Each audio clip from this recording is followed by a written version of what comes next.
Sommes-nous trop sur la planète? Chacun d'entre nous, humains, est doté d'une dignité intrinsèque et constitue par son existence même un don pour le monde. Du moins, c'est ce que j'ai essayé de vous démontrer jusqu'à présent. Voilà essentiellement le fondement de toute position pro-vie. On ne peut aimer l'humanité, valoriser la dignité humaine et en même temps être en faveur de l'avortement et du suicide, sans tomber dans l'incohérence la plus crasse. Je pense que la vaste majorité des gens, en théorie, en principe, avec leur gros bon sens, accueillent la venue d'un nouvel enfant comme quelque chose de positif, avec célébration et joie. Mais par contre, ce n'est pas tout le monde qui est du même avis. Il existe une école de pensée, ramassant sur son passage toutes les rationalisations possibles pour sa misanthropie, qui essaye d'avoir recours à des raisonnements lunaires ou même à des mensonges purs et simples pour convaincre le public et le gouvernement que oui, il y a trop d'êtres humains sur la planète et que en réalité la croissance démographique c'est semblable à un cancer qui doit être éradiqué et qu'on rend service à la prochaine génération en s'assurant qu'elle ne vienne jamais au monde.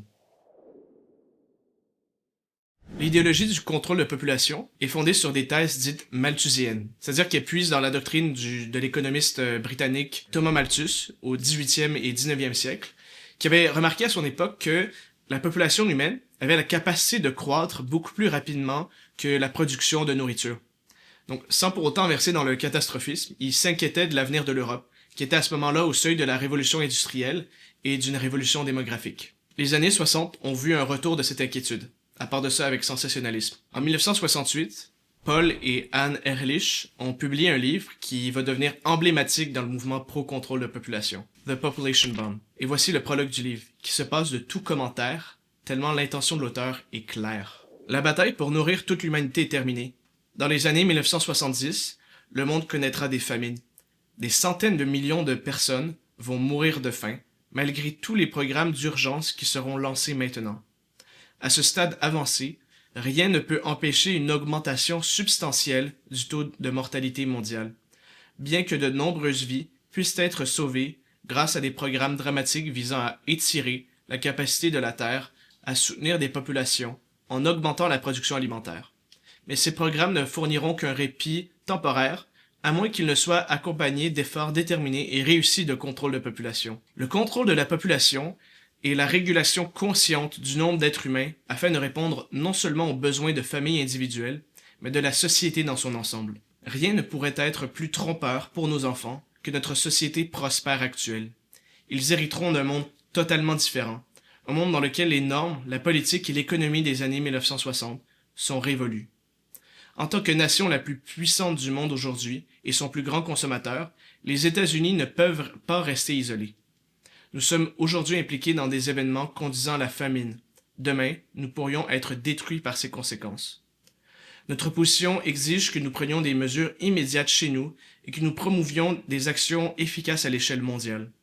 Nous devons contrôler la population chez nous, espérons-le grâce à un système d'incitation et de pénalité, mais par contrainte si les méthodes volontaires échouent. Nous devons utiliser notre pouvoir politique pour inciter d'autres pays à adopter des programmes qui combinent le développement agricole et le contrôle de la population. Et pendant que cela se fait, nous devons agir pour inverser la détérioration de notre environnement avant que la pression démographique ne ruine définitivement notre planète. Le taux de natalité doit être mis en équilibre avec le taux de mortalité. Sinon, l'humanité se reproduira jusqu'à sa propre disparition. Nous ne pouvons plus nous permettre de nous contenter de traiter les symptômes du cancer de la croissance démographique. Le cancer lui-même doit être éradiqué. Le contrôle de la population est la seule solution. Vous l'avez entendu vous-même, la croissance démographique, c'est-à-dire la naissance de nouveaux bébés humains, c'est littéralement associé à un cancer qui doit être éradiqué. Pourtant, les menaces apocalyptiques proférées par l'auteur ne se sont jamais produites. Depuis l'écriture du livre, la population mondiale a explosé, et pourtant, la faim, la pauvreté et la mortalité de manière générale ont significativement baissé.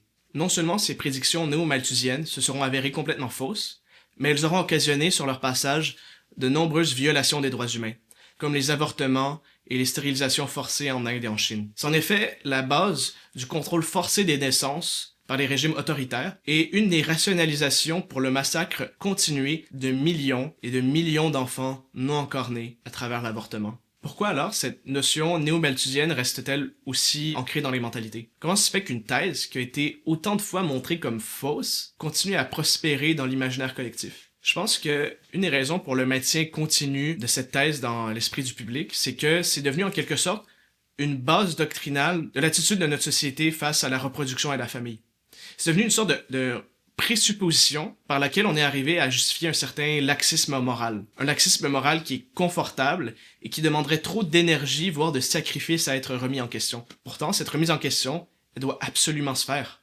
Parce que sinon, on se dirige tout droit vers la catastrophe parfaitement inverse que celle prévue par Paul Ehrlich. Celle d'un monde où on a une natalité insuffisante et un déclin de la population. Ce que les démographes appellent la transition démographique a un début et un terme. La démographie traditionnelle et la démographie moderne. La démographie traditionnelle, c'est celle qui a régné sur toute l'humanité, sans contestation ou presque, jusqu'à la révolution industrielle. Elle est caractérisée par une natalité qui est très haute, mais pourtant une croissance qui est pas si élevée que ça.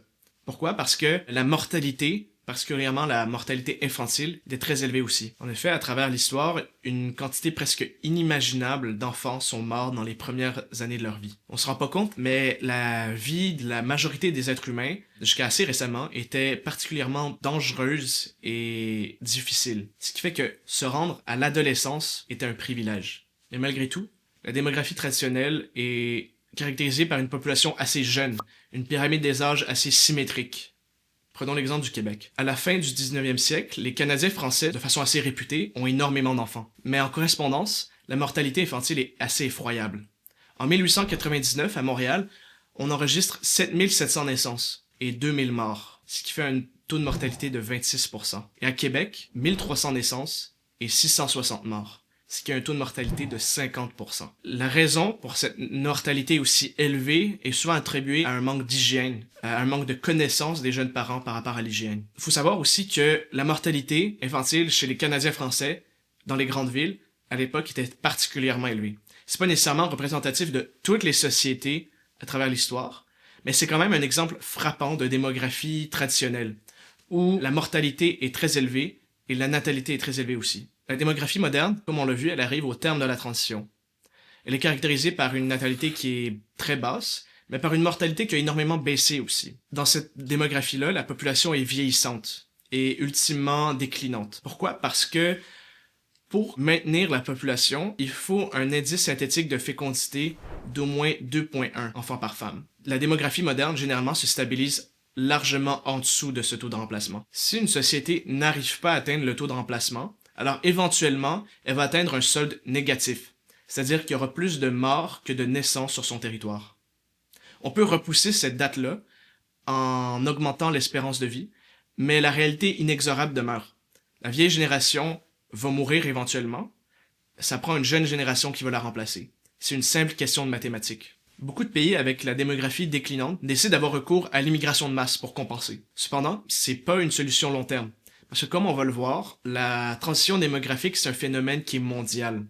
Par conséquent, on apporte des modifications sociologiques permanentes à notre société pour une solution à un problème fondamental qui est extrêmement court terme. Comme on dit, la transition démographique a un début et une fin. Un début avec une natalité élevée, une mortalité élevée, une fin avec une natalité basse, une mortalité basse.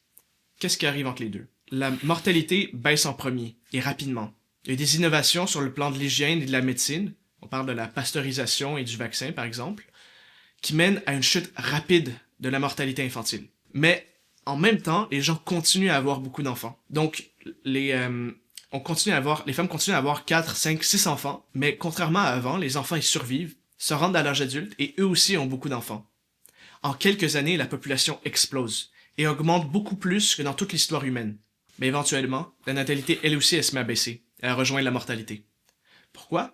Parce que la société d'abondance, occasionnée par la technologie, provoque un changement profond des valeurs. Ce que certains sociologues appellent l'éthique de travail protestante fait du travail, de la carrière, des mesures jusqu'alors inédites de la dignité de la personne. La nature du travail, de plus en plus abstraite, allonge le temps d'éducation nécessaire. Et ça fait que le travail des enfants est de plus en plus dévalué. Et avoir plusieurs enfants, pour les familles, devient un investissement de moins en moins rentable financièrement à court terme. La contraception également devient accessible et légale, et une ambiance générale de changement de vision du monde et de la morale s'opère. Mais la motivation à faire moins d'enfants ne vient pas uniquement du peuple.